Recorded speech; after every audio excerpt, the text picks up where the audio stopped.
Yeah, no, I think the goal of electric chargers should be to match the current gas car experience, which would be two things. One, speed of charging has to get way faster to match the time. And two, the amount of them that there are in the country has to be way more.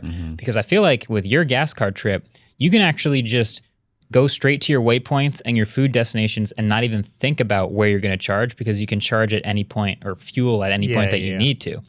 But with the electric cars, it was a little different. And even in the Tesla, I found it where you are planning around your chargers. Yeah. And I think around this 1,000-mile trip, we kind of hit every type of charger as far as things that you can do at that charging stop. Typically, you want like something to eat or somewhere to use a bathroom, something like that. So we got up to Lake Placid. That one was a top of a mountain grocery store, and that was pretty much it.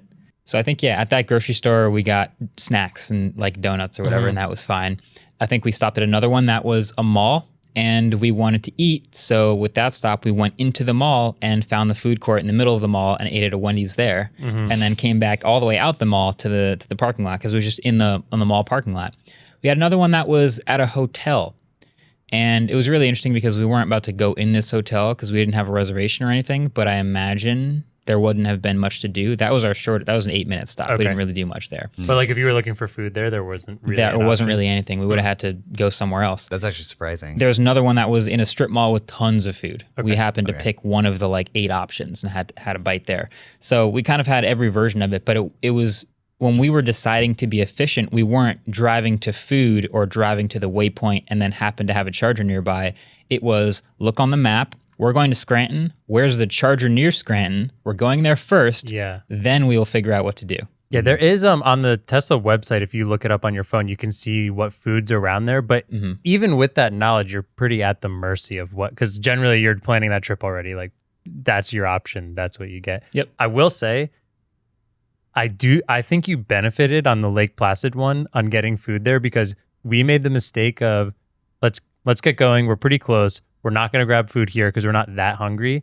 And then the distance between Lake Placid and like close to Niagara, there was nothing. So all of us were just like, we played that like bad game of waiting for like to try and get something better to eat. And there was absolutely nothing. So we were starving. We ate at like a gas station. Or no, we found a really nice cafe. That was nice, but it took a while. And it's kind of nice to get forced into planning to eat and whatever. But other than that, it was nice that we could wait, find something, hop off the road, grab something to eat, hop back on the road in a couple minutes. Yeah. Part of the reason we did 1,000 miles, by the way, was just because that's obviously way more than twice the range of both electric cars. It was just so we would have to definitely stop multiple times for various things, just sort of getting more variables involved there. I feel like we had a good variety of different stops. I don't know. It was the Electrify America charger. Where would that usually be? Okay, so like on the first day when we were just doing whatever chargers the Ford app told us to stop at, it was pretty random. Like everything but Electrify America is sort of like in a forest, and there's sort of a little convenience mart. Or just in very random locations. Like we stopped in this like very cute town where we ended up getting sandwiches. But it was just like one EV charger in some random lot down by the lake. And it was just really random. All the Electrify America chargers definitely play more like Tesla does. Like the reason there was an Electrify America charger near the Wawa was because that's also a Walmart parking lot, and they have a relationship with Walmart. Right. But they put a lot in the Walmart parking lots. We stopped at one that was in a outlet mall. So that was like kind of crummy for the food's sake, because like all we really wanted was like there was basically no food there. There was like a froyo shop, and we wanted coffee, but there was actually no coffee in an entire like outlet mall, which is surprising, but impressive. Anyway, definitely not quite as good, but I feel like the Electrify Americas are a little bit better, and at least you could like go into Walmart and maybe pick something up there if you needed to. It's like not enjoyable necessarily. Walmart has food, technically. Exactly, they have food. Okay. So no, I feel like the Tesla, two things. One, there are destination chargers on the Tesla map, but they're all gray. So if you look for a charger, by default, it's going to show you all of the superchargers, which are all fast. Usually, most of them are V2s, some are V3s, so that'll be 150 kilowatts or 250.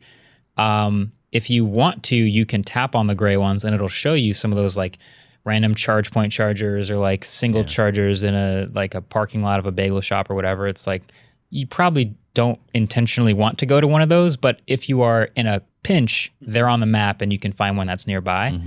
But also, I remember on the way to Lake Placid, there was we had a moment where we could choose about an hour short to stop at the last supercharger for a while. And I looked on the map and I saw a bunch of mountains and I was like, oh, that could be a problem, but you know what? We're an hour away and we've got barely enough range. We're doing this. We're going. We're going all the way up to Lake Placid on one charge. And it was kind of just like, once we got past that last charger, we were fully committed. There was nothing else around.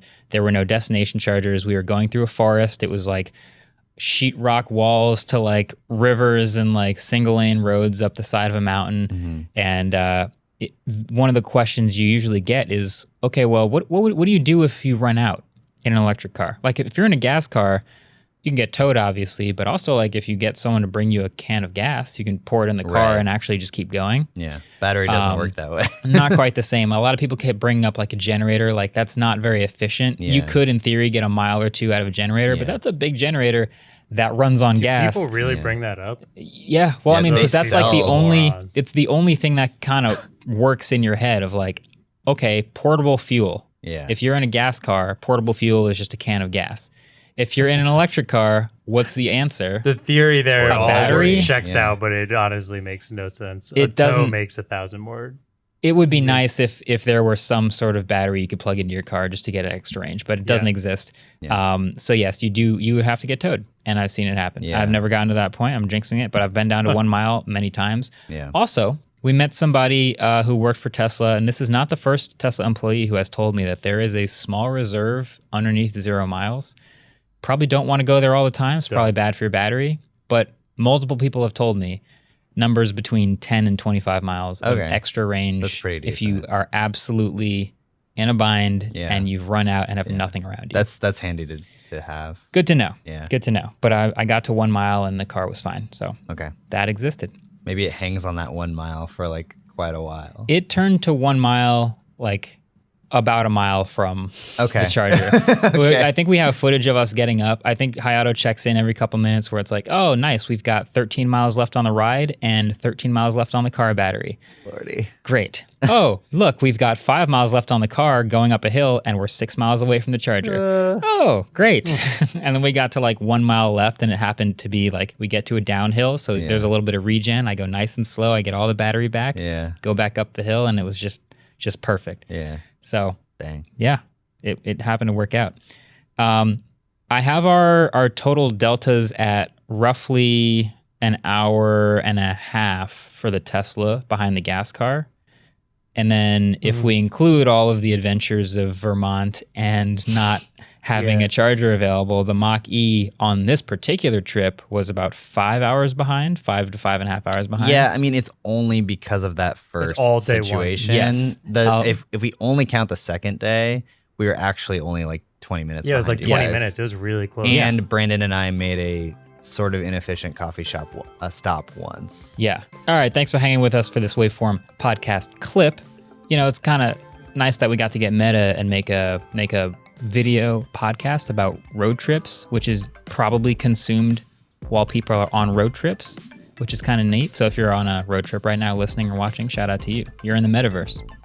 You are. I hope you're not stuck at a charger somewhere. Or an Oculus Quest 2. I hope so. Or if you are stuck at an out-of-order trickle charger, I hope you're passing the time quickly. I hope you're pressing that subscribe button. That's what it should be. Oh, yeah. Hope you're pressing the sub button. See you in the next one.